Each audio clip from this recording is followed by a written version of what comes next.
பேரா ஆயர்குனி இடைத்தேர்தலில் தேசிய முன்னணி பெற்ற வெற்றி பக்காத்தான் ஆட்சியின் நிலைப்பாட்டிற்கு நிம்மதியை அளிக்கும் என்று தான்ஸ்ரீ குமரன் தெரிவித்துள்ளார்.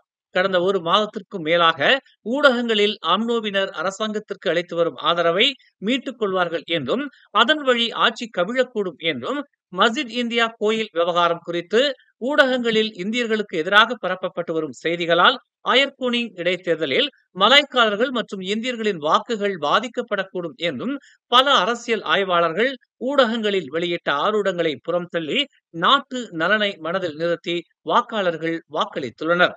கடந்த 1969ஆம் ஆண்டு பொது தேர்தலில் சந்தித்த தோல்விக்கு பிறகு 1974ஆம் ஆண்டு முதல் தாப்பா தொகுதியை தேசிய முன்னணி தக்க வைத்துக் கொண்டு வருகிறது.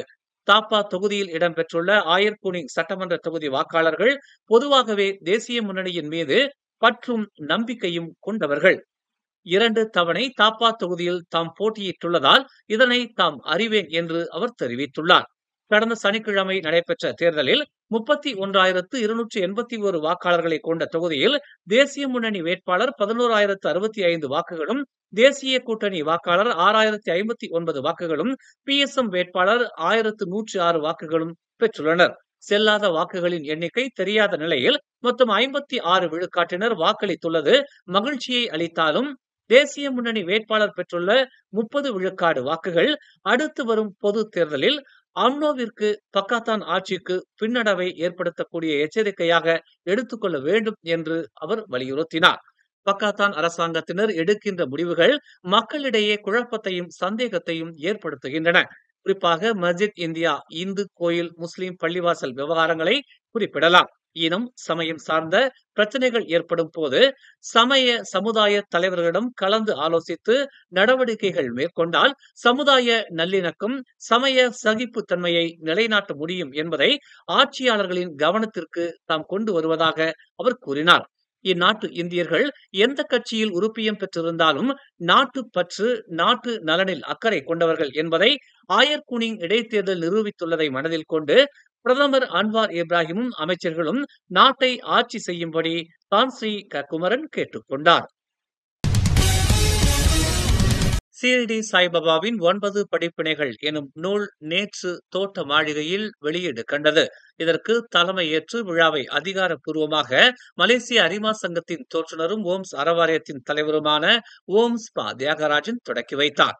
அன்பு செய்பவர்கள் மத்தியிலும் உதவி செய்பவர்களிடமும் நல்ல மனம் படைத்தவர்களிடமும் கடவுள் இருப்பார் என்று அவர் சுட்டிக்காட்டினார். மேலும் சீரடி பாபாவின் சீடர் கண்ணன் தமக்கு அறிமுகம் ஆனவர் என்றும் அவர் மிகவும் கஷ்டப்பட்டு இந்த நிலைமைக்கு வந்திருப்பதாகவும் குறிப்பிட்டார். அவருக்கு பாபா என்றும் துணையாக இருப்பதாகவும் அவர் கூறினார். அதுபோல் இந்த நூல் வெளியீட்டு விழா தமக்கு ஒரு மாறுபட்ட நிகழ்வாக அமைந்துள்ளது என்றும் இந்த நூலை எழுதுவதற்கு டத்தோ முருகேசனுக்கு கொடுத்து வைத்திருக்க வேண்டும் என்றும் அவர் சுட்டிக்காட்டினார். அவருக்கு பாபாவின் ஆசியும் உள்ளது என்றும் ஆசி இருந்தால்தான் இந்த நூலை எழுத முடியும் என்றும் அதற்கான கொடுப்பினையும் வேண்டும் என்றும் அவர் கூறினார். அவருக்கு இந்த வாய்ப்பு அமைந்துள்ளது என்றும் அவரை தாம் பாராட்டுவதாகவும் அவர் தெரிவித்தார்.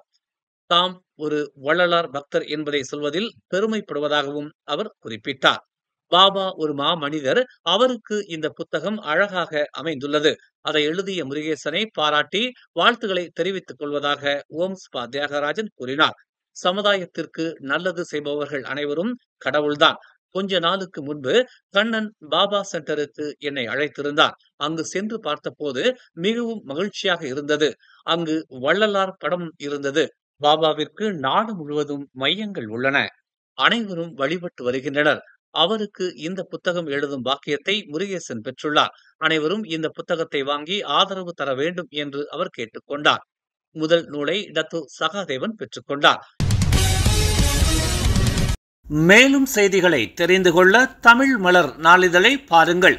உடனுக்குடன் செய்திகளை தெரிந்து கொள்ள தமிழ் மலர் இணையதளம், தமிழ் மலர் செயலி மற்றும் மலர் டிவி யூடியூப் சேனலை வலம் வாருங்கள். எங்களோடு இணைந்திருக்க மலர் டிவியை பதிவு செய்து கொள்ளுங்கள்.